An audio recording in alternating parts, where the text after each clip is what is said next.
Welcome to achievers academy Shivamogga. ಆತ್ಮೀಯ ಸ್ಪರ್ಧಾರ್ಥಿ ಮಿತ್ರರೇ, ಸೊ ಏನು ನೀವು ಸೆಂಟ್ರಲ್ ಗೌರ್ಮೆಂಟ್ ಎಕ್ಸಾಮ್ಗಳಿಗೆ ಪ್ರಿಪೇರ್ ಆಗ್ತಾ ಇದ್ದೀರಾ, ಸೊ ನಿಮಗೆ ಮತ್ತೊಂದು ನೋಟಿಫಿಕೇಶನ್ ಆ್ಯಡ್ ಆಗುತ್ತೆ. ಸೊ ಅದು ಕೂಡ SSCಯಿಂದ ಕಾಲಾಗಿರುವಂತಹ ಕಂಬೈನ್ಡ್ ಗ್ರಾಜ್ಯುಯೇಟ್ ಲೆವೆಲ್ ಎಕ್ಸಾಮಿನೇಷನ್ ಅಂತ ಹೇಳ್ತೀವಿ, ಅಥವಾ ಅದನ್ನು ಇನ್ ಶಾರ್ಟಲ್ಲಿ ನಾವು CGL ಅಂತ ಹೇಳ್ತೀವಿ. So CGL recruitment 2021. ಸೊ ಈ CGL ರಿಕ್ರೂಟ್ಮೆಂಟು ನಿಮಗೆ SSCಯಿಂದ ಕಾಲ್ಫರ್ ಆಗ್ತಕ್ಕಂತಹ ನೋಟಿಫಿಕೇಶನ್ಸ್ ಆಗಿರುತ್ತೆ. ಸೊ ಅದು ಕೂಡ ಡಿಗ್ರಿ ಬೇಸ್ ಮೇಲೆ ನೀವು ಎಕ್ಸಾಮ್ಸ್ಗಳಿಗೆ ಅಪ್ಲೈ ಮಾಡ್ತಾ ಹೋಗ್ಬೋದು. ಸೊ ಅದರಲ್ಲಿ ಸಾಕಷ್ಟು ನಂಬರ್ ಆಫ್ ದಿ ಪೋಸ್ಟ್ಗಳಿರುತ್ತೆ, ಅದೇ ರೀತಿ ಅದು ಡಿಫ್ರೆಂಟ್ ನೇಮ್ಸ್ ಆಫ್ ಪೋಸ್ಟ್ ಕೂಡ ಇರುತ್ತೆ. ಯಾಕಂದರೆ ಒಂದೇ ರೀತಿಯ ಪೋಸ್ಟ್ಗಳು ಇರೋದಿಲ್ಲ, ಬೇರೆ ಬೇರೆ ರೀತಿಯ ಪೋಸ್ಟ್ಗಳಿರುತ್ತೆ. ಸೊ ಅದಕ್ಕೆ ಬೇರೆ ಬೇರೆ ರೀತಿಯ ಕ್ವಾಲಿಫಿಕೇಷನ್ಸ್ ಕೂಡ ಇರುತ್ತೆ. ಸೊ ಇನ್ನೊಂದು ನಿಮಗೆ CGL ಅಲ್ಲಿ ಅವರು ಯಾವುದೇ ಕಾರಣಕ್ಕೂ ನಂಬರ್ ಆಫ್ ಪೋಸ್ಟನ್ನು ನಿಮಗೆ ಮೆನ್ಷನ್ ಮಾಡಿರೋದಿಲ್ಲ. ಸೊ ಅದನ್ನು ಟು ಬಿ ನೋಟಿಫೈಡ್ ಲೇಟರ್ ಅಂತ ಹೇಳ್ತಾರೆ. ಹಾಗಾಗಿ ನಂಬರ್ ಆಫ್ ಪೋಸ್ಟ್ಗಳು ಸಾಕಷ್ಟು ಇರುತ್ತೆ, ಅದೇ ರೀತಿ ಡಿಫ್ರೆಂಟ್ ಟೈಪ್ಸ್ ಆಫ್ ಪೋಸ್ಟ್ ಕೂಡ ನಿಮಗೆ ಇಲ್ಲಿ ಸಿಗ್ತಾ ಹೋಗುತ್ತೆ. ಹಾಗಾಗಿ ಏನು ಡಿಗ್ರಿ ಆದವರು ನಿಮ್ಮ ಏನು ಕನ್ಸರ್ನ್ಡ್ ಕ್ವಾಲಿಫಿಕೇಷನ್ಸ್ ಏನಿದೆ ನೀವು ಕೂಡ ಅಲ್ಲಿ ಅಪ್ಲೈ ಮಾಡ್ತಾ ಹೋಗ್ಬೋದು. ಬೇಸ್ಡ್ ಆನ್ ಪೋಸ್ಟ್ ವೈಸ್ ನಿಮಗೆ ಕ್ವಾಲಿಫಿಕೇಷನ್ ಡಿಪೆಂಡ್ ಆಗಿರುತ್ತೆ. ಸೊ ಈ ನೋಟಿಫಿಕೇಷನ್ ಬಗ್ಗೆ ನಾನು ಇವತ್ತು ಡೀಟೇಲ್ ಆಗಿ ಡಿಸ್ಕಸ್ ಮಾಡ್ತಾ ಹೋಗ್ತೀನಿ. ಸೊ ಅದು ನಿಮಗೆ ಆ ನೋಟಿಫಿಕೇಷನ್ ಅಥವಾ ನೋಟಿಫಿಕೇಷನ್ ನೋಡ್ಕೊಂಡ್ಬಿಟ್ಟು ಅಪ್ಲೈ ಮಾಡಲಿಕ್ಕೆ ಹೆಲ್ಪ್ಫುಲ್ ಆಗ್ತಾ ಹೋಗುತ್ತೆ. ಸೊ ಡೈರೆಕ್ಟಾಗಿ ನೋಡೋದಾದರೆ ಈ ನೋಟಿಫಿಕೇಷನಲ್ಲಿ ಟೆಂಟೇಟಿವ್ ಡೇಟ್ಸ್ ಅಂದರೆ ಯಾವಾಗ ಸ್ಟಾರ್ಟಿಂಗ್ ಡೇಟ್ ಆಗಿರ್ಬೋದು ಅಥವಾ ಎಂಡಿಂಗ್ ಡೇಟ್ ಆಗಿರ್ಬೋದು, ಸೊ ಅದು ಅಪ್ಲೈ ಮಾಡಲಿಕ್ಕಾಗಿರ್ಬೋದು, ಅಥವಾ ನಿಮ್ಮ payment of online application fees ಆಗಿರ್ಬೋದು, ಅಥವಾ ಎಕ್ಸಾಮಿನೇಷನ್ ಆಗಿರ್ಬೋದು. Next name of the post, ಯಾಕಂದರೆ ಡಿಫ್ರೆಂಟ್ ಟೈಪ್ಸ್ ಆಫ್ ಪೋಸ್ಟ್ ಬರುತ್ತೆ ಇಲ್ಲಿ. ಹಾಗಾಗಿ ಆ ನೇಮ್ ಆಫ್ ದಿ ಪೋಸ್ಟ್ಗಳು ಕೂಡ ನಿಮಗೆ ಗೊತ್ತಿರಬೇಕಾಗುತ್ತೆ. ಎಲಿಜಿಬಿಲಿಟಿ ಕ್ರೈಟೀರಿಯಾ, ಸೊ ಅದರಲ್ಲಿ ಏಜ್ ಲಿಮಿಟ್ ಮತ್ತು ಎಜುಕೇಷ್ನಲ್ ಕ್ವಾಲಿಫಿಕೇಷನ್ಸ್ ಆಗಿರ್ಬೋದು. ಯಾಕಂದರೆ ಬೇರೆ ಬೇರೆ ರೀತಿಯ ಪೋಸ್ಟ್ಗಳು ಅಥವಾ ಟೈಪ್ಸ್ ಆಫ್ ಪೋಸ್ಟ್ಗಳು ಬೇರೆ ಬೇರೆ ಇರೋದ್ರಿಂದ ಒಂದೊಂದು ರೀತಿಯ ಪೋಸ್ಟ್ಗಳಿಗೆ ಒಂದೊಂದು ರೀತಿಯ ಎಜುಕೇಷನಲ್ ಕ್ವಾಲಿಫಿಕೇಷನ್ಸನ್ನು ಪ್ರಿಸ್ಕ್ರೈಬ್ ಮಾಡಿರ್ತಾರೆ. ಹಾಗಾಗಿ ಅದು ಕೂಡ ನಿಮಗೆ ಗೊತ್ತಿರಬೇಕಾಗತ್ತೆ. ಸ್ಕೀಮ್ ಆಫ್ ಎಕ್ಸಾಮಿನೇಷನ್, ಸೊ ಯಾವ ರೀತಿ ಎಕ್ಸಾಮಿನೇಷನ್ ಇರುತ್ತೆ. ಸೊ ಅದೇ ರೀತಿ ನೆಕ್ಸ್ಟ್ ಲಾಸ್ಟಲ್ಲಿ ನಿಮಗೆ ಎಕ್ಸಾಮಿನೇಷನ್ ಸೆಂಟರ್ಗಳ ಬಗ್ಗೆ ಇನ್ಫಾರ್ಮೇಷನ್ನ ನಾನು ಡಿಸ್ಕಸ್ ಮಾಡ್ತಾ ಹೋಗ್ತೀನಿ. ಸೊ ಅಥವಾ ಅದರ ರಿಲೇಟೆಡ್ ಇನ್ಫಾರ್ಮೇಷನ್ ಏನಿದೆ ಅದನ್ನು ಇಲ್ಲಿ ಡಿಸ್ಕಸ್ ಮಾಡ್ತಾ ಹೋಗ್ತೀನಿ. ಸೊ ಫಸ್ಟು ಈ CGLನ ನಾವು ಟೆಂಟೇಟಿವ್ ಡೇಟ್ಸ್ ನೋಡೋದಾದರೆ, ಸೊ ನಿಮಗೆ 23 ಅಂದರೆ ದಿಸ್ ಮಂತ್ ಏನು ಡಿಸೆಂಬರ್ ಇದೆ ಅದರ 23ಇಂದ ಸ್ಟಾರ್ಟ್ ಆಗಿರುವಂಥದ್ದು ನೋಟಿಫಿಕೇಷನ್ನು. ಸೊ ಜಾನ್ವರಿ 23 ತನಕ ನಿಮಗೆ ಟೈಮ್ ಇದೆ. ಸೊ 2022 ಜಾನ್ವರಿ 23 ತನಕ ಟೈಮ್ ಇದೆ. Last date receipt of online application ಇರೋದು ಕೂಡ 23/1/2022. ಸೊ ಅದೇ ಆನ್ಲೈನ್ ಫೀ ಪೇಮೆಂಟಿಗೂ ಕೂಡ ನಿಮಗೆ 25 ತನಕ ಟೈಮ್ ಇರುತ್ತೆ. ಸೊ 2 days ಎಕ್ಸ್ಟೆನ್ಷನ್ ಇರುತ್ತೆ. ಅಥವಾ ಜನ್ರೇಷನ್ ಆಫ್ ಆಫ್ಲೈನ್ ಚಲನ್ ಆದರೆ ನಿಮಗೆ 26 ತನಕ ಟೈಮ್ ಇರುತ್ತೆ. ಸೊ ಇದಿಷ್ಟು ಕೂಡ ನಿಮಗೆ ರಿಗಾರ್ಡಿಂಗ್ ಓಪನಿಂಗ್ ಆಫ್ ಅಪ್ಲಿಕೇಶನ್ ಆಗಿರ್ಬೋದು ಅಥವಾ ಕ್ಲೋಸಿಂಗ್ ಡೇಟ್ ಆಫ್ ಅಪ್ಲಿಕೇಶನ್ಸ್ ಆಗಿರ್ಬೋದು. ನೆಕ್ಸ್ಟು ನಿಮಗೆ ಪೇಮೆಂಟ್ ಥ್ರೂ ಚಲನ್ ಅಂದರೆ ಡ್ಯೂರಿಂಗ್ ಅವರ್ಸ್ ಆಫ್ ಬ್ಯಾಂಕ್ ಹೇಳಿದರೆ ನಿಮಗೆ ಚಲನ್ ಮುಖಾಂತರ ನೀವು ಪೇ ಮಾಡ್ತೀರಾ ಅಂದರೆ 27 ತನಕ ಟೈಮ್ ಇರುತ್ತೆ. ಸೊ ಅದೇ ರೀತಿ dates of window for application form correction including online payment, ಅಂದರೆ ನಿಮ್ಮ ಏನಾದರೂ ಅಪ್ಲಿಕೇಶನ್ ಫಾರ್ಮ್ನ ಕರೆಕ್ಷನ್ಸ್ ಇದ್ದರೆ 28/1/2022 ಒಳಗಡೆ ಅಥವಾ 1/2/2022 ತನಕ ಟೈಮ್ ಇರುತ್ತೆ. ಸೊ ಈ ಡೇಟಲ್ಲಿ ನೀವು ಅದನ್ನು ಕರೆಕ್ಷನ್ಸ್ ಮಾಡ್ಕೊಳ್ಬೋದು. So next scheme of computer based examination ಅಂತ ಹೇಳ್ತೀವಿ. ಸೊ ಕಂಪ್ಯೂಟರ್ ಬೇಸ್ಡ್ ಎಕ್ಸಾಮಿನೇಷನ್ ಆಗಿರುತ್ತೆ. ಇಲ್ಲಿ ಯಾವುದೇ ರೀತಿಯ ನಿಮ್ಮ ಪೆನ್ ಆ್ಯಂಡ್ ಪೇಪರ್ ಬೇಸ್ಡ್ ಆಗಿರೋಲ್ಲ. ಹಾಗಾಗಿ ಕಂಪ್ಯೂಟರ್ ಬೇಸ್ಡ್ ಎಕ್ಸಾಮಿನೇಷನ್ ಆಗಿರೋದ್ರಿಂದ ಟೈರ್ 1, ಟೈರ್ 2, ಟೈರ್ 3 ಅಂತ ಹೇಳ್ತೀವಿ. ಸೊ ಟೈರ್ 1 ಎಕ್ಸಾಮಿನೇಷನ್ನು ನಿಮಗೆ ಏಪ್ರಿಲ್ 2022 ಅಲ್ಲಿ ಕಂಡಕ್ಟ್ ಮಾಡ್ತಾರೆ.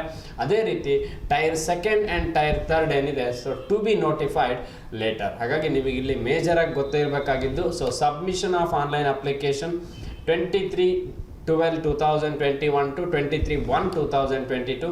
So payment of online fees ಅಥವಾ ಆನ್ಲೈನ್ ಮುಖಾಂತರ ನೀವೇನು ಫೀ ಪೇಮೆಂಟ್ ಮಾಡ್ತೀರಾ, ಸೊ ಅದು 25/1/2022 ಆಗಿರುತ್ತೆ. ಇನ್ ಕೇಸ್ ನೀವೇನಾದರೂ ಆಫ್ಲೈನ್ ಚಲನ್ ಮುಖಾಂತರ ಮಾಡ್ತೀರಾ ಅಂದರೆ ಸೊ ನಿಮಗೆ 27/1/2022 ತನಕ ಟೈಮ್ ಇರುತ್ತೆ. ಇನ್ ಕೇಸ್ ನಿಮ್ಮ ಅಪ್ಲಿಕೇಶನ್ ಫಾರ್ಮನ್ನು ಕರೆಕ್ಷನ್ಸ್ ಮಾಡಬೇಕು ಅಂದರೆ 28/1/2022 to 1/2/2022 ತನಕ ಟೈಮ್ ಇರುತ್ತೆ. ಸೊ ಇನ್ ಬಿಟ್ವೀನ್ ಈ ಡೇಟ್ಸಲ್ಲಿ ನೀವು ನಿಮ್ಮ ಅಪ್ಲಿಕೇಶನ್ ಫಾರ್ಮ್ ಕರೆಕ್ಷನ್ಸ್ ಆಗಿರ್ಬೋದು ಅಥವಾ ಪೇಮೆಂಟ್ ಆಫ್ ಅಪ್ಲಿಕೇಶನ್ ಫೀಸ್ ಆಗಿರ್ಬೋದು ಮಾಡ್ತಾ ಹೋಗ್ಬೋದು. ಸೊ ಹಾಗಾಗಿ ಈ ಡೀಟೇಲ್ಸ್ಗಳು ಅಥವಾ ನಿಮಗೆ ಈ ಡೇಟ್ಸ್ಗಳು ಚೆನ್ನಾಗಿ ಗೊತ್ತಿರಬೇಕಾಗತ್ತೆ.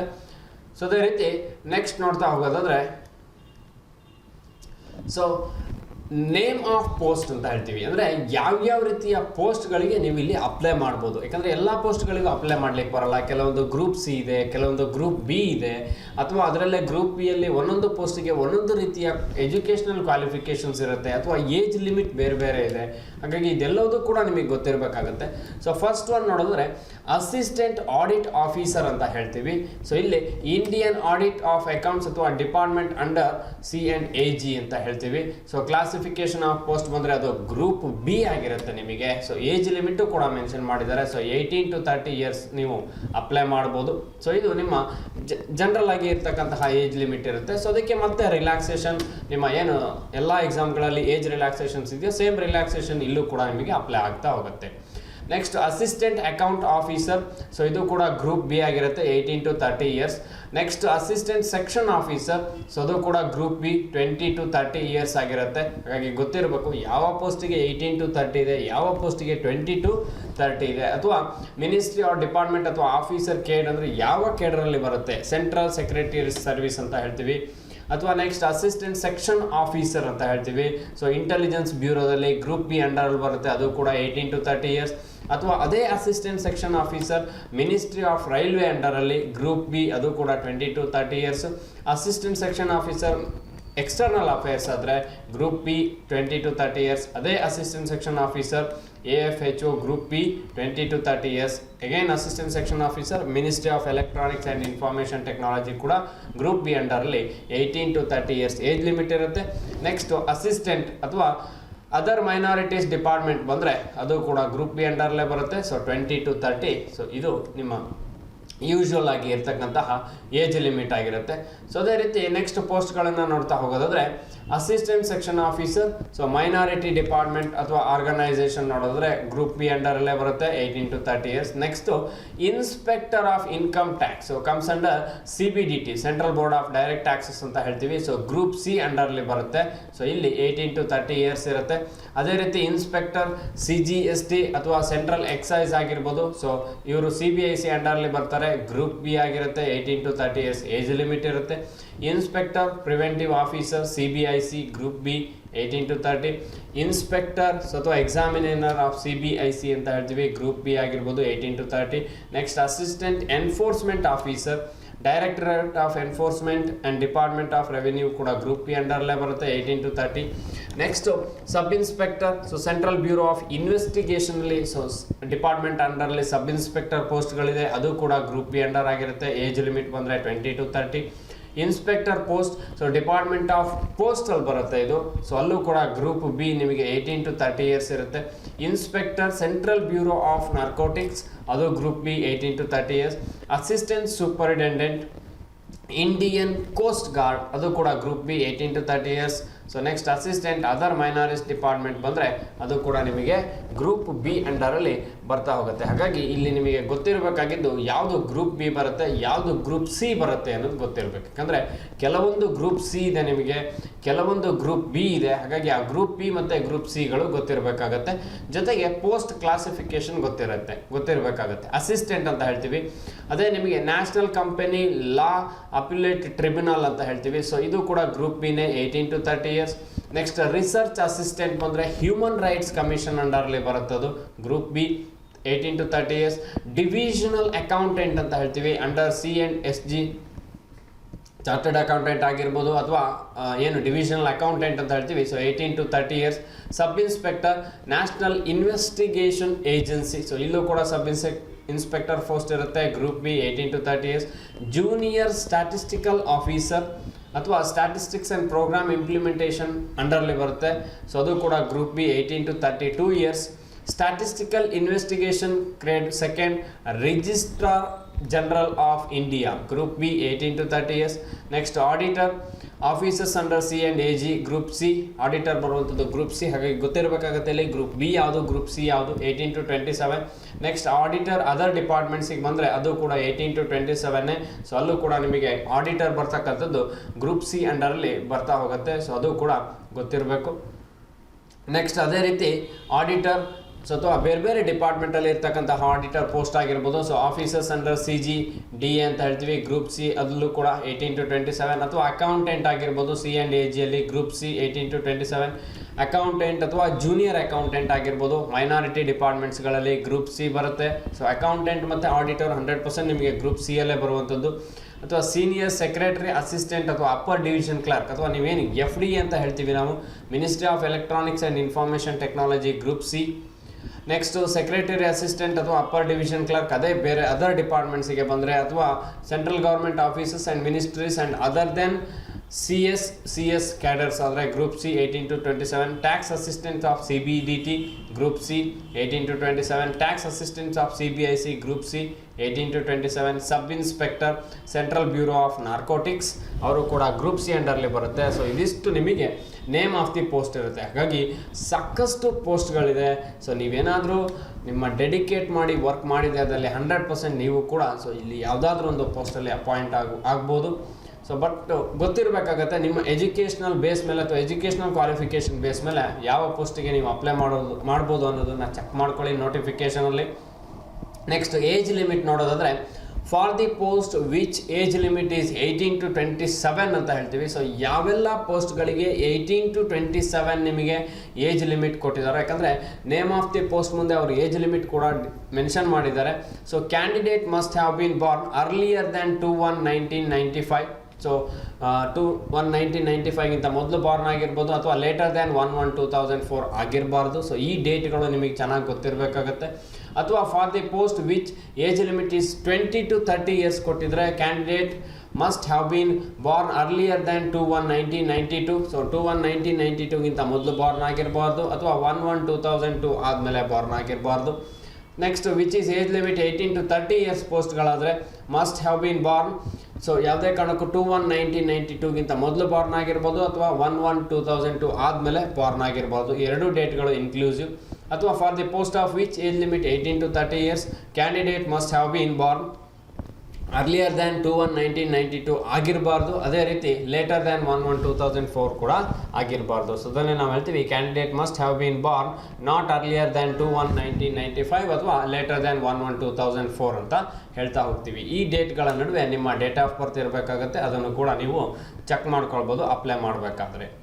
ಸೊ ಇದು ನಿಮ್ಮ ಏಜ್ ಲಿಮಿಟ್ ಆಯಿತು. ಸೊ ನಾರ್ಮಲ್ ಆಗಿ ಇರ್ತಕ್ಕಂತಹ ಏಜ್ ಲಿಮಿಟ್. ಸೊ ಅದೇ ರೀತಿ ನೆಕ್ಸ್ಟು ಏಜ್ ಲಿಮಿಟ್ ರಿಲ್ಯಾಕ್ಸೇಷನ್ ನೋಡೋದಾದರೆ, ಯಾಕಂದರೆ ಎಲ್ಲ ಸೆಂಟ್ರಲ್ ಗೌರ್ಮೆಂಟ್ ಎಕ್ಸಾಮ್ಗಳಲ್ಲಿ ಏನು ರಿಲ್ಯಾಕ್ಸೇಷನ್ ಇದೆಯಾ ಸೇಮ್ ರಿಲ್ಯಾಕ್ಸೇಷನ್ ನಿಮಗೆ ಇಲ್ಲೂ ಕೂಡ ಸಿಗ್ತಾ ಹೋಗುತ್ತೆ. ಸೊ ಅದು SC/ST ಆಸ್ಪಿರೆಂಟ್ಸ್ ಆದರೆ ನಿಮಗೆ 5 years ರಿಲ್ಯಾಕ್ಸೇಷನ್ ಸಿಗುತ್ತೆ. ಅಂದರೆ ಏನು ಅಪ್ಪರ್ ಏಜ್ ಲಿಮಿಟ್ ಇದೆ ಅದರಲ್ಲಿ ರಿಲ್ಯಾಕ್ಸೇಷನ್ ಇರುತ್ತೆ. ಫಾರ್ ಎಕ್ಸಾಂಪಲ್ ಯಾವುದೋ ಒಂದು ಪೋಸ್ಟಿಗೆ ನಿಮಗೆ 27 years ಏಜ್ ಲಿಮಿಟ್ ಇದೆ ಅಂದರೆ, ಸೊ +5 ಅಂದರೆ 32 years ತನಕ ನೀವು ಎಕ್ಸಾಮನ್ನು ಅಟೆಂಡ್ ಮಾಡ್ಬೋದು. ಸೊ ಅದೇ OBC ಆದರೆ 3 years ಇರುತ್ತೆ, ಅಂದರೆ 27 + 3 30 years ತನಕ ಅವ್ರು ಎಕ್ಸಾಮನ್ನು ಅಟೆಂಡ್ ಮಾಡ್ಬೋದು. ಸೊ ಇನ್ನು PWD ಸೊ ಅನ್ರಿಸರ್ವ್ಡ್ ಆದರೆ 10 years. ಅದೇ ರೀತಿ PWDಯಲ್ಲಿ ಅಗೈನ್ OBC ಆದರೆ 13 years, PWD SC/ST ಆದರೆ ನಿಮಗೆ 15 years. ಸೊ ಬೇಸಿಕಲಿ ಏನು ಡಿಸೇಬಲ್ಡ್ ಪರ್ಸನ್ ಇದ್ದೀರಾ, ಸೊ ನಿಮಗೂ ಕೂಡ ನಿಮ್ಮ ಕ್ಯಾಟಗರಿ ವೈಸ್ ರಿಲ್ಯಾಕ್ಸೇಷನ್ ಇರುತ್ತೆ. Unreserved, OBC, SC/ST. X service man ಆದರೆ ಅವರಿಗೂ ಕೂಡ 3 years ಇರುತ್ತೆ. ನೆಕ್ಸ್ಟ್ ಡಿಫೆನ್ಸ್ ಪರ್ಸೋನಲ್ ಅಥವಾ ಡಿಸೇಬಲ್ಡ್ ಆಗಿದ್ರೆ 3 years ಇರುತ್ತೆ. ಡಿಫೆನ್ಸ್ ಪರ್ಸೋನಲ್, ಡಿಸೇಬಲ್ಡ್ ಅಥವಾ ಅದರಲ್ಲಿ ನೆಕ್ಸ್ಟ್ SC/ST ಅಥವಾ ಫಾರಿನ್ ಕಂಟ್ರಿ ಅಥವಾ ಏನು ಕಂಡೀಷನ್ಸ್ ಇದೆಯೋ ಆ ಕಂಡೀಷನ್ಸ್ ನಿಮಗೆ ಅಪ್ಲಿಕೇಬಲ್ ಆಗುತ್ತೆ ಅಂದರೆ ಅಲ್ಲೂ ಕೂಡ 8 years ರಿಲ್ಯಾಕ್ಸೇಷನ್ ಸಿಗ್ತಾ ಹೋಗುತ್ತೆ. ಹಾಗಾಗಿ ಈ ಏಜ್ ರಿಲ್ಯಾಕ್ಸೇಷನ್ನು ಕೂಡ ನೀವು ಚೆಕ್ ಮಾಡ್ಕೊಳ್ಳಿ. ಸೊ ಫಸ್ಟ್ ನಾರ್ಮಲ್ ಏಜ್ ಏನು ಏಜ್ ಲಿಮಿಟ್ ಇದೆ ಅದು ನಾರ್ಮಲ್ ಏಜ್ ಲಿಮಿಟ್ ಆಗಿರುತ್ತೆ. ನೆಕ್ಸ್ಟ್ ಇರ್ತಕ್ಕಂಥದ್ದು ಏಜ್ ರಿಲ್ಯಾಕ್ಸೇಷನ್ ಆಗಿರುತ್ತೆ. ಸೊ ಅದೇ ರೀತಿ ಸೊ ಅಡಿಷನಲ್ ಪರ್ಮಿಸಬಲ್ ರಿಲ್ಯಾಕ್ಸೇಷನ್ ಕೂಡ ಸಿಗ್ತಾ ಹೋಗುತ್ತೆ. ಸೊ ಕೆಲವೊಂದು ಕ್ಯಾಟಗರಿಗೆ ಮಾತ್ರ, ಅದು ಕೂಡ ಗ್ರೂಪ್ C ಪೋಸ್ಟ್ಗಳಿಗೆ ಮಾತ್ರ ಅವ್ರು ಸ್ಪೆಸಿಫಿಕ್ ಆಗಿ ಮೆನ್ಷನ್ ಮಾಡಿದ್ದಾರೆ. Additional permissible relaxation in upper age limit for group C. ಅದರಲ್ಲಿ ಸೆಂಟ್ರಲ್ ಗೌರ್ಮೆಂಟ್ ಸಿವಿಲಿಯನ್ ಎಂಪ್ಲಾಯೀಸ್ ಆಗಿದ್ದು who have rendered not less than 3 years regular and continuous service as on closing date for the receipt of application. So receipt of ಅಪ್ಲಿಕೇಶನ್ಗಿಂತ ಮೊದಲು ಅವರು 3 years continuous service ಮಾಡಿದರೆ ಅವರಿಗೆ 40 years ತನಕ time ಇರುತ್ತೆ. ಅದೇ ರೀತಿ ಸಿವಿಲಿಯನ್ ಎಂಪ್ಲಾಯೀಸ್ SC/ST ಆದರೆ 3 years ಏನಾದ್ರು ರೆಗ್ಯುಲರ್ ಸರ್ವಿಸ್ ಮಾಡಿದ್ದಾರೆ ಅಂದರೆ 45 years ತನಕ ಟೈಮ್ ಇದೆ. ಅಥವಾ widow or divorced women judicially separated who are not remarried ಆದರೆ ಅವರಿಗೂ ಕೂಡ 35 ಇಯರ್ಸ್ ಏಜ್ ತನಕ ಟೈಮ್ ಇದೆ. ಅದೇ ರೀತಿ ಅದರಲ್ಲಿ SC/ST ಆದರೆ 40 ಇಯರ್ಸ್ ತನಕ ಟೈಮ್ ಇದೆ. ಸೊ ಇಲ್ಲಿ ನಿಮಗೆ GM ಅಥವಾ ಅನ್ರಿಸರ್ವ್ಡ್ ಪ್ಲಸ್ OBC ಬರುತ್ತೆ. ಸೊ SC/ST ಆದರೆ 40 ಇಯರ್ಸ್ ಆಗುತ್ತೆ, ಉಳಿದವರಾದರೆ 35 ಇಯರ್ಸ್. ಸೊ ಅದು ಕೂಡ ನಿಮಗೆ ಗೊತ್ತಿರಬೇಕಾಗುತ್ತೆ. ಸೊ ಯಾರೇ ಆಸ್ಪಿರೆಂಟ್ಸ್ ಇದ್ರೂ ಕೂಡ ನೀವು ಅಪ್ಲೈ ಮಾಡ್ಬೋದು. ಸೊ ನಿಮ್ಮ ಕನ್ಸರ್ನ್ಡ್ ಏಜ್ ಲಿಮಿಟನ್ನು ಚೆಕ್ ಮಾಡ್ಕೊಳ್ಳಿ. ಸೊ ನೆಕ್ಸ್ಟು ಎಜುಕೇಷನಲ್ ಕ್ವಾಲಿಫಿಕೇಷನ್, ಯಾಕಂದರೆ ಟೈಪ್ಸ್ ಆಫ್ ಪೋಸ್ಟ್ಗಳು ಇರೋದ್ರಿಂದ ಅಥವಾ ಬೇರೆ ಬೇರೆ ಪೋಸ್ಟ್ಗಳಿರೋದ್ರಿಂದ ಎಜುಕೇಷನಲ್ ಕ್ವಾಲಿಫಿಕೇಷನ್ ಒಂದೇ ರೀತಿ ಇರೋದಿಲ್ಲ. ಸೊ ಜಸ್ಟ್ ಬ್ಯಾಚುಲರ್ ಡಿಗ್ರಿ ಇರೋದಿಲ್ಲ. ಸೊ ಆ ಪೋಸ್ಟ್ ವೈಸ್ ಕ್ವಾಲಿಫಿಕೇಷನ್ ಇರುತ್ತೆ. For example assistant audit officer ಅಥವಾ ಅಸಿಸ್ಟೆಂಟ್ ಅಕೌಂಟ್ ಆಫೀಸರ್ ಪೋಸ್ಟ್ಗಳಿಗೆ ಬಂದರೆ ನಿಮಗೆ bachelor degree from recognised university ಜೊತೆಗೆ ಡಿಸೈರಬಲ್ ಕ್ವಾಲಿಫಿಕೇಷನ್ ಇರಬೇಕಾಗತ್ತೆ. ಚಾರ್ಟೆಡ್ ಅಕೌಂಟೆಂಟ್ ಅಥವಾ cost and management accountant, company secretary, masters in commerce or masters in business studies or of masters in business administration, ಅದು MBA finance ಆಗಿರಬೇಕು ಅಥವಾ master in business economics. So ಇದು ನಿಮ್ಮ desired qualifications ಆಗಿರುತ್ತೆ. ಹಾಗಾಗಿ ನೀವು ಇಲ್ಲಿ ಯಾವುದೇ ಕ್ವಾಲಿಫಿಕೇಷನ್ಸ್ ಇದ್ರೂ ಕೂಡ ಅಪ್ಲೈ ಮಾಡ್ಬೋದು. ಸೊ ಮಾಸ್ಟರ್ ಆಫ್ ಕಾಮರ್ಸ್ ಆಗಿರ್ಬೋದು ಅಥವಾ ಮಾಸ್ಟರ್ಸ್ ಇನ್ ಬಿಸ್ನೆಸ್ ಸ್ಟಡೀಸ್ ಆಗಿರ್ಬೋದು ಅಥವಾ ಮಾಸ್ಟರ್ಸ್ ಇನ್ ಬಿಸ್ನೆಸ್ ಅಡ್ಮಿನಿಸ್ಟ್ರೇಷನ್ಸ್ ಆಗಿರ್ಬೋದು, ಯಾವುದೇ ಪೋಸ್ಟ್ ಇದ್ರೂ ಕೂಡ ನೀವು ಅಪ್ಲೈ ಮಾಡ್ಬೋದು. Next, during the period of probation direct recruits shall have qualified the subordinate audit or account service examination in respective of branches ಅಂತ ಹೇಳ್ತಾರೆ. ಹಾಗಾಗಿ ಈ ಕ್ವಾಲಿಫಿಕೇಷನ್ಸ್ಗಳು ನಿಮಗೆ ಗೊತ್ತಿರಬೇಕಾಗತ್ತೆ ಕನ್ಸರ್ನ್ಡ್ ರಿಲೇಟೆಡ್ ಪೋಸ್ಟ್ ವೈಸಲ್ಲಿ. ಅದೇ ರೀತಿ ನೆಕ್ಸ್ಟ್ ನೋಡ್ತಾ ಹೋಗೋದಾದ್ರೆ ಸೊ ಅಪ್ಲಿಕೇಶನ್ ಫೀಸ್ ಇದೆ ನಿಮಗೆ. ಅದೇ ರೀತಿ ಇಲ್ಲಿ ಅಪ್ಲಿಕೇಶನ್ ಫೀಸ್ ನೋಡೋದಾದರೆ ಸೊ ಫೀಸ್ ಪೇಯಬಲ್ 100 ರೂಪೀಸ್ ಇರುತ್ತೆ. ಹಾಗಾಗಿ ಇಲ್ಲೂ ಕೂಡ ನಿಮಗೆ ಗೊತ್ತಿರಬೇಕು, ವುಮೆನ್ ಕ್ಯಾಂಡಿಡೇಟ್ಸ್ ಮತ್ತು SC/ST ಅಥವಾ PWD ಎಕ್ಸ್ ಸರ್ವಿಸ್ ಮ್ಯಾನ್ ಆದರೆ ನಿಮಗೆ ಯಾವುದೇ ರೀತಿಯ ಫೀಸ್ ಇರೋದಿಲ್ಲ. ಸೊ ಅದರ್ ದ್ಯಾನ್ ಬೇರೆ ರೀತಿ ಕ್ಯಾಂಡಿಡೇಟ್ಸ್ ಆದರೆ ಫಾರ್ ಎಕ್ಸಾಂಪಲ್ GM ಅಥವಾ ಏನು ಅನ್ರಿಸರ್ವ್ಡ್ ಕ್ಯಾಟಗರಿ OBC ಆಗಿದ್ದರೆ ಸೊ ನಿಮಗೆ 100 ರೂಪೀಸ್ ಎಕ್ಸಾಮ್ ಫೀಸ್ ಇರುತ್ತೆ. So women candidates SC/ST PWD ex service man ಆದರೆ ನಿಮಗೆ ಯಾವುದೇ ರೀತಿಯ ಎಕ್ಸಾಮ್ ಫೀಸ್ ಇರೋದಿಲ್ಲ. ಹಾಗಾಗಿ reservations are exempted from payment of examination fees ಅಂತ ಹೇಳ್ತೀವಿ, ಅದು ಕೂಡ ಗೊತ್ತಿರಬೇಕಾಗತ್ತೆ. So next first one audit accountant ನೋಡಿದ್ರೆ, ಸೆಕೆಂಡ್ ಪೋಸ್ಟ್ ನೋಡಿದ್ರೆ ಜೂನಿಯರ್ ಸ್ಟ್ಯಾಟಿಸ್ಟಿಕಲ್ ಆಫೀಸರ್ ಅಂತ ಹೇಳ್ತೀವಿ. ಈ junior statistical officer related educational qualification ನೋಡೋದಾದ್ರೆ bachelor degree in any subject from a recognised university or institute which at least 60% marks in mathematics at 12th standard level. 12th standard ಅಲ್ಲಿ mathematics ಅಲ್ಲಿ 60% score ಮಾಡಿರಬೇಕು. ಯಾವುದೇ ಯೂನಿವರ್ಸಿಟಿಯಿಂದ ಡಿಗ್ರಿಯನ್ನು ಪಡೆದಿರಬೇಕು ಒಂದು, ಅಥವಾ bachelor degree in any subject with statistics as one of the subject in degree level. ಅಂದರೆ ಯಾವುದೇ degree ಆಗಿದ್ರೂ ಕೂಡ ಡಿಗ್ರಿ ಲೆವೆಲಲ್ಲಿ ಸ್ಟ್ಯಾಟಿಸ್ಟಿಕ್ಸನ್ನು ಒಂದು ಸಬ್ಜೆಕ್ಟ್ ಆಗಿ ಓದಿದರೆ ಅವರು ಕೂಡ ಈ ಜೂನಿಯರ್ ಸ್ಟ್ಯಾಟಿಸ್ಟಿಕಲ್ ಆಫೀಸರಿಗೆ ಅಪ್ಲೈ ಮಾಡ್ಬೋದು. ಸೊ ಇದು ಕನ್ಸರ್ನ್ಡ್ ಪೋಸ್ಟ್ ವೈಸ್ ಕ್ವಾಲಿಫಿಕೇಷನ್ ಆಗಿರುತ್ತೆ. ನೆಕ್ಸ್ಟ್ ನೋಡೋದಾದರೆ ಸ್ಟ್ಯಾಟಿಸ್ಟಿಕಲ್ ಇನ್ವೆಸ್ಟಿಗೇಷನ್ ಗ್ರೇಡ್, ಇಲ್ಲಿ ಕೆಲವೊಂದು ಪೋಸ್ಟ್ಗಳಿದೆ ನಿಮಗೆ. So bachelor degree in any subject with statistics as one of the subject from a recognized institute, the candidate must have studied statistics as a subject in all 3 years ಅಥವಾ all 6 semester of the graduation course ಅಂತ ಹೇಳ್ತೀವಿ. ಇದು statistical investigation grade ಆಗಿರುತ್ತೆ. So ಸ್ಟ್ಯಾಟಿಸ್ಟಿಕ್ಸನ್ನು one of the subject ಆಗಿ ಓದಿರಬೇಕು ಅಥವಾ 6 ಸೆಮಿಸ್ಟರ್ಲು ಕೂಡ ಸ್ಟ್ಯಾಟಿಸ್ಟಿಕ್ಸನ್ನು ಓದಿರಬೇಕಾಗತ್ತೆ ಅವರು. ಬೇಸ್ಡ್ ಆನ್ ದ್ಯಾಟ್ ನೀವು ಏನು ಮಾಡ್ಬೋದು, ಸ್ಟ್ಯಾಟಿಸ್ಟಿಕಲ್ ಇನ್ವೆಸ್ಟಿಗೇಷನ್ ಗ್ರೇಡ್ ಪೋಸ್ಟ್ ಏನಿದೆ ಅದಕ್ಕೆ ಅಪ್ಲೈ ಮಾಡ್ಬೋದು. Next assistant in national company law appellate tribunal ಅನ್ನೋದು NCLAT ಅಂತ ಹೇಳ್ತೀವಿ. ಎಸೆನ್ಷಿಯಲ್ ಕ್ವಾಲಿಫಿಕೇಷನಲ್ಲಿ ಬಂದರೆ bachelor degree from recognised institute, desirable ಕ್ವಾಲಿಫಿಕೇಷನಲ್ಲಿ degree in law from a recognised university. So ಲಾದಲ್ಲೇ ಡಿಗ್ರಿ ಆಗಿರಬೇಕು. ಸೊ ಅವ್ರು ಮಾತ್ರ ಇಲ್ಲಿ ಡಿಸೈರಬಲ್ ಕ್ವಾಲಿಫಿಕೇಷನ್ ಕೂಡ ಫುಲ್ಫಿಲ್ಮೆಂಟ್ ಮಾಡಬೇಕಾಗತ್ತೆ. ಅವ್ರು ಏನು ಮಾಡ್ಬೋದು, ಈ ನ್ಯಾಷನಲ್ ಕಂಪನಿ ಲಾ ಟ್ರಿಬ್ಯುನಲ್ನ ಅಸಿಸ್ಟೆಂಟ್ ಪೋಸ್ಟ್ ಏನಿದೆ ಅದಕ್ಕೂ ಕೂಡ ನೀವು ಅಪ್ಲೈ ಮಾಡ್ಬೋದು. ಸೊ ಅದೇ ರೀತಿ research assistant in national human rights commission NHRC ಅಂತ ಹೇಳ್ತೀವಿ. ಇಲ್ಲೂ ಕೂಡ ಅಷ್ಟೇ bachelor degree from recognised university ಜೊತೆಗೆ minimum 1 year research experience in any recognised university or research institutions degree in law or human rights from a recognised university. So ಇದಿಷ್ಟು qualifications ಇರಬೇಕಾಗತ್ತೆ ನೀವು research assistant ಪೋಸ್ಟ್ಗೆ ಅಪ್ಲೈ ಮಾಡ್ತಾ ಇದ್ದೀರಾ ಅಂದರೆ. ಹಾಗಾಗಿ ಅದು ಕೂಡ ನಿಮಗೆ ಗೊತ್ತಿರಬೇಕು. ನೆಕ್ಸ್ಟ್ ನೋಡೋದಾದರೆ ಆಲ್ ಅದರ್ ಪೋಸ್ಟ್. ಸೊ ಈ ಎಬೋ ಮೆನ್ಷನ್ಡ್ ಪೋಸ್ಟ್ ಬಿಟ್ಟು ಉಳಿದಂತಹ ಪೋಸ್ಟ್ಗಳೇನಿದೆ ಸೊ ಅದಕ್ಕೆ bachelor degree from a recognised university ಅಥವಾ ಸೊ ಈಕ್ವಲೆಂಟ್ ಅಂತ ಹೇಳ್ತೀವಿ. The candidate must possess essential qualification on or before closing date of the receipt of online application. ಅಂದರೆ ನೀವೇನು ಲಾಸ್ಟ್ ಡೇಟ್ ಇದೆ ಲಾಸ್ಟ್ ಡೇಟಿನ ಬಿಫೋರ್ ನಿಮ್ಮ ಈ ಡಿಗ್ರಿಗಳು ಕಂಪ್ಲೀಟ್ ಆಗಿರಬೇಕು. ಸೊ ಫೈನಲ್ ಇಯರಲ್ಲಿ ಇದ್ದೀನಿ ಅಪ್ಲೈ ಮಾಡ್ಲಿಕ್ಕೆ ಬರೋದಿಲ್ಲ. ಯಾಕೆಂದರೆ 23/1/2022 ಒಳಗಡೆ ನಿಮ್ಮ ಕ್ಯಾಂಡಿಡೇಟ್ಸು ಎಸೆನ್ಷಿಯಲ್ ಕ್ವಾಲಿಫಿಕೇಷನ್ಸನ್ನು ಪಡೆದಿರಬೇಕು ಅಥವಾ ರಿಲೇಟೆಡ್ ಸರ್ಟಿಫಿಕೇಟ್ಸು ಆ ಡೇಟ್ನ ಪ್ರಿಯರ್ ಅಥವಾ ಡೇಟ್ನ ಹಿಂದೆನೇ ನಿಮ್ಮ ಹತ್ರ ಸರ್ಟಿಫಿಕೇಟ್ಗಳು ಇರಬೇಕಾಗತ್ತೆ. ಹಾಗಾಗಿ ಈ ಡೇಟು ಕೂಡ ನಿಮಗೆ ಇಂಪಾರ್ಟೆಂಟ್ ಆಗುತ್ತೆ. ನೆಕ್ಸ್ಟ್ ನೋಡ್ತಾ ಹೋಗೋದಾದರೆ ಸೊ ಸ್ಕೀಮ್ ಆಫ್ ಎಕ್ಸಾಮಿನೇಷನ್ ಯಾವ ಥರ ಇರುತ್ತೆ. ಸೊ ಇಲ್ಲಿ ಸ್ಕೀಮ್ ಆಫ್ ಎಕ್ಸಾಮಿನೇಷನಲ್ಲಿ ನಿಮಗೆ so tyre 1, tyre 2, tyre 3, tyre 4 ಅಂತ ಹೇಳ್ತೀವಿ. ಸೊ ಹಾಗಾಗಿ 4 ಸ್ಟೇಜ್ಗಳಿರುತ್ತೆ. ಸೊ ಎಲ್ಲದೂ ಕೂಡ ಕಂಪ್ಯೂಟರ್ ಬೇಸ್ಡ್ ಇರುತ್ತೆ. Tyre 1 tyre 2 so tyre 3 pen and paper descriptive ಇರುತ್ತೆ. ಅಗೈನ್ ಟೈಪ್ 4 ಮತ್ತೆ ನಿಮಗೆ ಸ್ಕಿಲ್ ಟೆಸ್ಟನ್ನು ಮಾಡ್ತಾ ಹೋಗ್ತಾರೆ. ಸೊ ಫಸ್ಟ್ ನೋಡೋದಾದರೆ computer based examination tyre 1. So ಇದು ನಾವೇನು ಪ್ರಿಲಿಮ್ಸ್ ಅಂತ ಹೇಳ್ತೀವಿ ಆ ರೀತಿ ಎಕ್ಸಾಮ್. ಹಾಗಾಗಿ ಟೈರ್ 1 ಯಾವತ್ತೂ ಕೂಡ ಪ್ರಿಲಿಮ್ಸ್ ಆಗಿರುತ್ತೆ. Next tier 2 computer based examination, ಅದು ಕೂಡ ಮಲ್ಟಿಪಲ್ ಚಾಯ್ಸ್ ಕ್ವಶನ್ಸ್ ಇರುತ್ತೆ. ನೆಕ್ಸ್ಟ್ ಟೈರ್ 3 ಮಾತ್ರ ಪೆನ್ ಆ್ಯಂಡ್ ಪೇಪರ್ ಮೋಡ್ ಅಂದರೆ ಡಿಸ್ಕ್ರಿಪ್ಟಿವ್ ಪೇಪರ್ನ ಕೊಡ್ತಾರೆ. ಸೊ ಡಿಸ್ಕ್ರಿಪ್ಟಿವ್ ಎಕ್ಸಾಮನ್ನು ಕಂಡಕ್ಟ್ ಮಾಡ್ತಾ ಬರ್ತಾರೆ. Next type 4 computer proficiency test ಅಂತ ಹೇಳ್ತೀವಿ ಅಥವಾ data entry skill test. So ನಿಮ್ಮ ಕಂಪ್ಯೂಟರ್ ಪ್ರೊಫಿಷಿಯನ್ಸಿನ ಟೆಸ್ಟ್ ಮಾಡ್ಬೋದು ಅಥವಾ ಯಾವುದೋ ಒಂದು ಪ್ಯಾರಾಗ್ರಾಫ್ ಕೊಟ್ಬಿಟ್ಟು ನೀವು ಯಾವ ರೀತಿ ಅದನ್ನು ಡಾಟಾ ಎಂಟ್ರಿ ಎಷ್ಟು ಸ್ಪೀಡ್ ಮಾಡ್ತೀರಾ ಅದನ್ನು ಡಾಟಾ ಎಂಟ್ರಿ ಸ್ಕಿಲ್ ಟೆಸ್ಟ್ ಅಂತ ಹೇಳ್ತೀವಿ. ವೇರ್ ಎವರ್ ಅಪ್ಲಿಕೇಬಲ್ ಅಂದರೆ ಯಾವ ಪೋಸ್ಟಿಗೆ ಅದು ಅಪ್ಲಿಕೇಬಲ್ ಆಗುತ್ತೋ ಅಲ್ಲಿ ಟೆಸ್ಟ್ಗಳನ್ನು ಕಂಡಕ್ಟ್ ಮಾಡ್ತಾ ಹೋಗ್ತಾರೆ.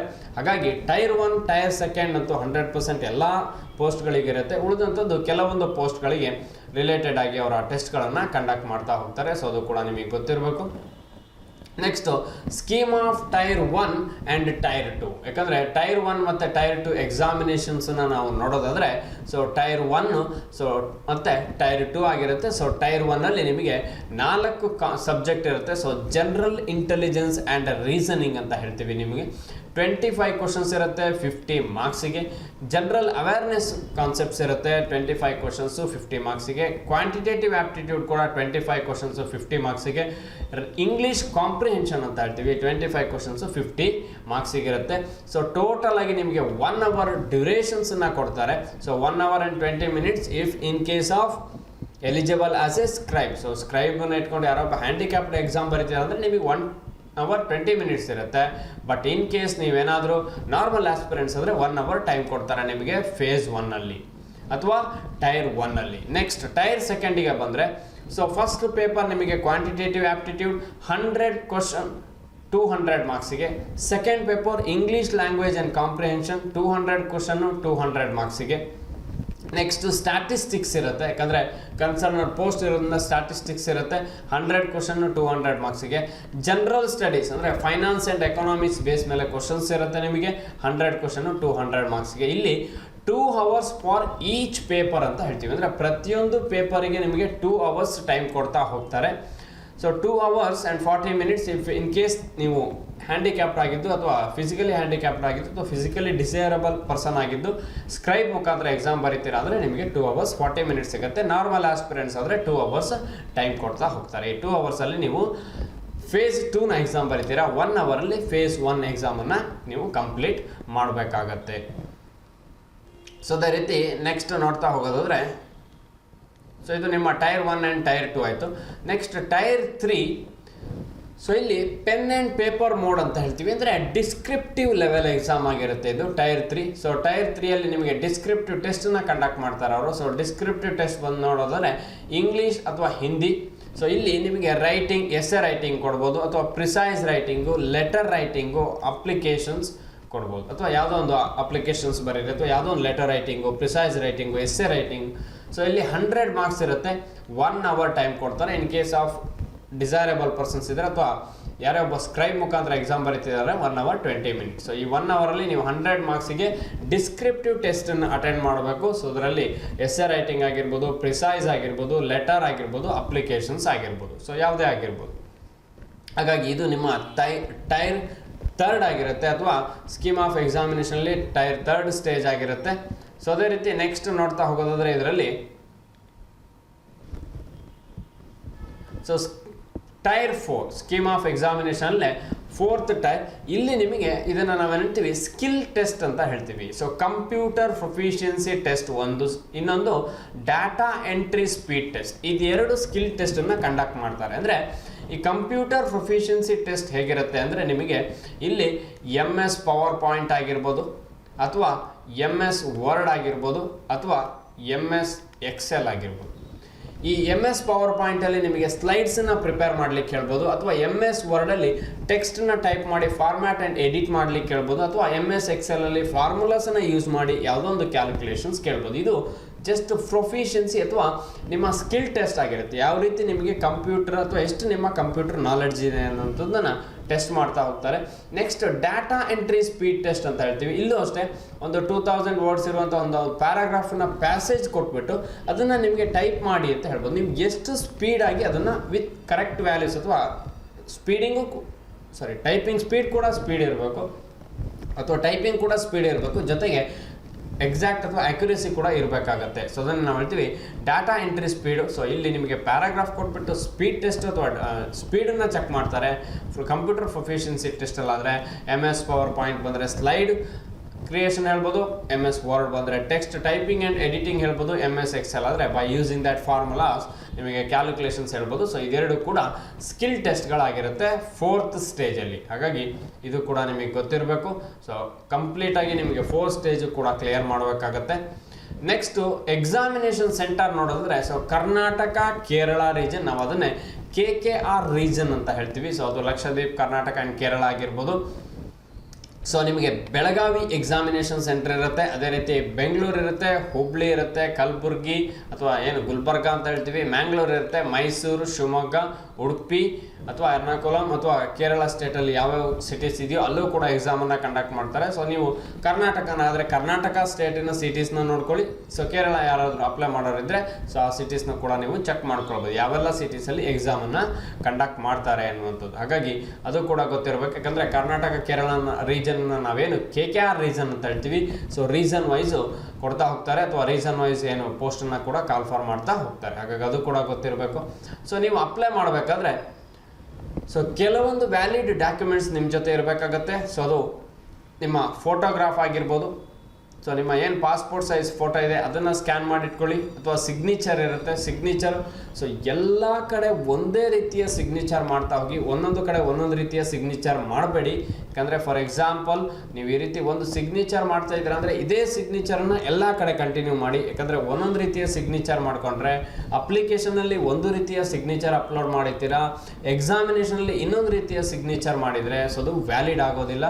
ಹಾಗಾಗಿ ಪಾಸ್ಪೋರ್ಟ್ ಸೈಜ್ ಫೋಟೋ ಸ್ಕ್ಯಾನ್ ಮಾಡ್ಕೊಳ್ಳಿ, ಅಥವಾ ಸಿಗ್ನೇಚರು ಅಥವಾ left thumb impression, hand written declaration, ಜೊತೆಗೆ valid personal email ID. So ಇದಿಷ್ಟು ಡಾಕ್ಯುಮೆಂಟ್ಸ್ ಇರಬೇಕಾಗತ್ತೆ. ಇದರ ಜೊತೆಗೆ ನಿಮ್ಮ ಏನು ಮಾರ್ಕ್ಸ್ ಕಾರ್ಡ್ ಇದೆ ಅದನ್ನು ಕೂಡ ನೀವು ಆ ಮಾರ್ಕ್ಸನ್ನು ನೀವು ಒಂದು ಶೀಟಲ್ಲಿ ಬರೆದ್ಬಿಟ್ಟು ಸ್ಕ್ಯಾನ್ ಮಾಡಿ ಇಟ್ಕೊಂಡ್ರೆ ನೀವು ಯಾವಾಗ ಯಾವ ರಿಕ್ರೂಟ್ಮೆಂಟ್ ನೋಟಿಫಿಕೇಷನ್ಗೆ ಬೇಕಾದರೂ ಅಪ್ಲೈ ಮಾಡ್ಬೋದು. ಸೊ ನಿಮ್ಮ start from SSLC, PUC plus degree ಇಷ್ಟು ಮಾರ್ಕ್ಸ್ ಕಾರ್ಡ್ ಏನಿದೆ ಸೊ ಅದರಲ್ಲಿ ಇರ್ತಕ್ಕಂತಹ ಟೋಟಲ್ ಮಾರ್ಕ್ಸ್ ಆಗಿರ್ಬೋದು, ಅಥವಾ ಪರ್ಸೆಂಟೇಜ್ ಆಗಿರ್ಬೋದು, ಅಥವಾ ಪಾಸಿಂಗ್ ಇಯರ್ ಆಗಿರ್ಬೋದು, SSLC ಬಂದರೆ ರಿಜಿಸ್ಟ್ರೇಷನ್ ನಂಬರ್ ಆಗಿರ್ಬೋದು. ಸೊ ಇದಿಷ್ಟನ್ನು ಕೂಡ ನೀವೇನು ಮಾಡಬೇಕು, ಒಂದು ಶೀಟಲ್ಲಿ ಬರೆದ್ಬಿಟ್ಟು ಸ್ಕ್ಯಾನ್ ಮಾಡಿ ನಿಮ್ಮ ಮೇಲಲ್ಲಿ ಅದನ್ನು ಅಪ್ಲೋಡ್ ಮಾಡಿದರೆ ಅದು ಯಾವತ್ತೂ ಕೂಡ ಮೇಲಲ್ಲಿ ಇದ್ದೇ ಇರುತ್ತೆ. ಸೊ ನೀವು ಯಾವ ರಿಕ್ರೂಟ್ಮೆಂಟಿಗೆ ಬೇಕಾದರೂ ಅದನ್ನು ಯೂಸ್ ಮಾಡಿ ಅಪ್ಲೈ ಮಾಡ್ಬೋದು. ಪದೇ ಪದೇ ನಿಮ್ಮ ಮಾರ್ಕ್ಸ್ ಕಾರ್ಡನ್ನು ತೆಗೆಯುವಂತಹ ನೆಸೆಸಿಟಿ ಇರೋದಿಲ್ಲ. ಸೊ ರಿಲೇಟೆಡ್ ಅಥವಾ ನಿಮ್ಮ ಯಾವುದೇ ಕ್ಯಾಸ್ಟ್ ಸರ್ಟಿಫಿಕೇಟ್ ಆಗಿರ್ಬೋದು, ಅಥವಾ ಯಾವುದೇ ಡಾಕ್ಯುಮೆಂಟ್ಸ್ ಆಗಿರ್ಬೋದು. ನೆಕ್ಸ್ಟು ನಿಮ್ಮ ನೇಮ್ ಯಾವತ್ತೂ ಕೂಡ ನೀವೊಂದು ಯಾವುದೇ ರಿಕ್ರೂಟ್ಮೆಂಟ್ ನೋಟಿಫಿಕೇಷನ್ಗೆ ಅಪ್ಲೈ ಮಾಡ್ತಾ ಇದ್ದೀರಾ ಅಂದರೆ ಸೊ ನಿಮ್ಮ name and date of birth ಏನಿದೆ ಇದು ಯಾವತ್ತೂ ಕೂಡ SSLC ಮಾರ್ಕ್ಸ್ ಕಾರ್ಡಲ್ಲಿ ಏನಿದೆಯೋ ಬೇಸ್ಡ್ ಆನ್ ದಟ್ ಟೈಪ್ ಮಾಡ್ತಾ ಹೋಗಿ, ಅಥವಾ ಅದೇ ರೀತಿ ಎಂಟರ್ ಮಾಡಿ. ಯಾಕಂದರೆ SSLC ಮಾರ್ಕ್ಸ್ ಕಾರ್ಡೇ ಫೈನಲ್ ಆಗುತ್ತೆ. ಬೇರೆ ಯಾವುದೇ ಮಾರ್ಕ್ಸ್ ಕಾರ್ಡಲ್ಲಿ ನಿಮ್ಮ ನೇಮ್ ಯಾವುದೇ ರೀತಿ ಇದ್ದರೂ ಅದನ್ನು ನೀವು ಚೇಂಜ್ ಮಾಡ್ಕೊಳ್ಬೋದು ಅಥವಾ ಅದಕ್ಕೆ ಆಪ್ಷನ್ಸ್ ಇರುತ್ತೆ. ಬಟ್ SSLC ಮಾರ್ಕ್ಸ್ ಕಾರ್ಡಲ್ಲಿ ಇರ್ತಕ್ಕಂತಹ ನೇಮನ್ನು ಚೇಂಜ್ ಮಾಡಬೇಡಿ. SSLC ಮಾರ್ಕ್ಸ್ ಕಾರ್ಡಲ್ಲಿ ಯಾವ ರೀತಿ ಇದೆಯೋ ಅದೇ ರೀತಿ ನೇಮನ್ನು ನೀವು ಅಪ್ಲಿಕೇಶನಲ್ಲೂ ಕೂಡ ಅಥವಾ ಅಪ್ಲೈ ಮಾಡ್ಬೇಕಾದ್ರೂ ಕೂಡ ಎಂಟರ್ ಮಾಡಬೇಕಾಗುತ್ತೆ. ಅದು ನೇಮ್ ಆಗಿರ್ಬೋದು, ಫಾದರ್ ನೇಮ್ ಆಗಿರ್ಬೋದು, ಅಥವಾ ಯಾವುದೇ ಒಂದು ನಿಮ್ಮ ಡಾಕ್ಯುಮೆಂಟ್ಸ್ ಆಗಿರ್ಬೋದು, ವ್ಯಾಲಿಡ್ ID ಪ್ರೂಫ್ ಇರುತ್ತೆ. ID ಪ್ರೂಫಲ್ಲೂ ಕೂಡ ನಿಮ್ಮ ನೇಮ್ ಕರೆಕ್ಟ್ ಇರಬೇಕಾಗುತ್ತೆ. ಇನ್ ಕೇಸ್ ನಿಮ್ಮ SSLC ಮಾರ್ಕ್ಸ್ ಕಾರ್ಡ್ ಮತ್ತು ID ಪ್ರೂಫಲ್ಲಿ ನೇಮ್ ಇಂಟರ್ಚೇಂಜ್ ಅಥವಾ ವೇರಿಯೇಷನ್ಸ್ ಇದೆ ಅಂದರೆ ID ಪ್ರೂಫಲ್ಲಿ ಇರ್ತಕ್ಕಂತಹ ನೇಮನ್ನು ಕೂಡ ನೀವು ಚೇಂಜ್ ಮಾಡ್ಕೊಳ್ಬೋದು. ಯಾಕಂದರೆ ID ಪ್ರೂಫನ್ನು ಚೇಂಜ್ ಮಾಡ್ಕೊಳ್ಳೋದು ಈಸಿ, ಬಟ್ SSLC ಮಾರ್ಕ್ಸ್ ಕಾರ್ಡನ್ನು ಚೇಂಜ್ ಮಾಡ್ಕೊಳ್ಳೋದು ತುಂಬ ಕಾಂಪ್ಲಿಕೇಟೆಡ್ ಆಗುತ್ತೆ. ಹಾಗಾಗಿ ID ಪ್ರೂಫ್ ಏನಾದರೂ ವೇರಿಯೇಷನ್ಸ್ ಇದೆ ಅಂದರೆ ID ಪ್ರೂಫನ್ನು ನೀವು ಚೇಂಜ್ ಮಾಡಿಕೊಂಡ್ರೆ SSLC marks card and ID proof Tally ಆಗುತ್ತೆ. ಸೊ ಈಸಿಯಾಗಿ ನೀವು ಅದನ್ನು ಯೂಸ್ ಮಾಡ್ಕೊಳ್ಬೋದು, ಅಥವಾ ಡಾಕ್ಯುಮೆಂಟ್ಸನ್ನು ಅಥವಾ ID ಪ್ರೂಫನ್ನು ಕೂಡ ನೀವು ಎಕ್ಸಾಮಲ್ಲಿ ಯೂಸ್ ಮಾಡ್ಕೊಳ್ಬೋದು. ಸೊ ಅದಷ್ಟು ನಿಮಗೆ ಮೇಜರಾಗಿ ಗೊತ್ತಿರಬೇಕಾಗತ್ತೆ. ನೆಕ್ಸ್ಟ್ ಅದೇ ರೀತಿ ಸೊ ಏನು ರಿಕ್ರೂಟ್ಮೆಂಟ್ ಇದೆ ಕನ್ಸರ್ನ್ ಡೇಟ್ ನೋಡ್ಕೊಳ್ಳಿ, ಬೇಸ್ಡ್ ಆನ್ ದಟ್ ಅಪ್ಲೈ ಮಾಡ್ತಾ ಹೋಗಿ. ಸೊ ಅದೇ ರೀತಿ ನಮ್ಮದೇ ಆದಂತಹ ಟೆಲಿಗ್ರಾಮ್ ಗ್ರೂಪಲ್ಲಿ ನಿಮಗೆ ಮೆಟೀರಿಯಲ್ಸ್ ಇರುತ್ತೆ, ಅದನ್ನು ಕೂಡ ಯೂಸ್ ಮಾಡ್ಕೊಳ್ಳಿ. ಅಥವಾ ವಾಟ್ಸಪ್ ಗ್ರೂಪ್ ಆಗಿರ್ಬೋದು, ಯೂಟ್ಯೂಬ್ ಚಾನಲ್ ಆ್ಯಂಡ್ ಟೆಲಿಗ್ರಾಮ್ ಗ್ರೂಪ್ಗಳಿಗೆ ಸೊ ನೀವು ಜಾಯ್ನ್ ಆಗದೇ ಇದ್ದರೆ ಈ ಲಿಂಕನ್ನು ಯೂಸ್ ಮಾಡಿ ಜಾಯ್ನ್ ಮಾಡ್ಕೊಳ್ಬೋದು. ಸೊ ಅದೇ ರೀತಿ ಯಾರೆಲ್ಲ ಈ ಸೆಂಟ್ರಲ್ ಗೌರ್ಮೆಂಟ್ ಎಕ್ಸಾಮ್ಗಳಿಗೆ ಪ್ರಿಪೇರ್ ಆಗ್ತಾ ಇದ್ದೀರಾ, ಸೊ ನಿಮ್ಮೆಲ್ಲರಿಗೂ ಕೂಡ ಮುಂಬರ್ತಕ್ಕಂತಹ ದಿನಗಳಲ್ಲಿ ಒಳ್ಳೆಯದಾಗಲಿ. Wish you all the best ಅಂತ ಹೇಳ್ತಾ ನನ್ನ ಕ್ಲಾಸನ್ನು ಕಂಪ್ಲೀಟ್ ಮಾಡ್ತಾ ಇದ್ದೀನಿ. Thank you for watching. Thank you.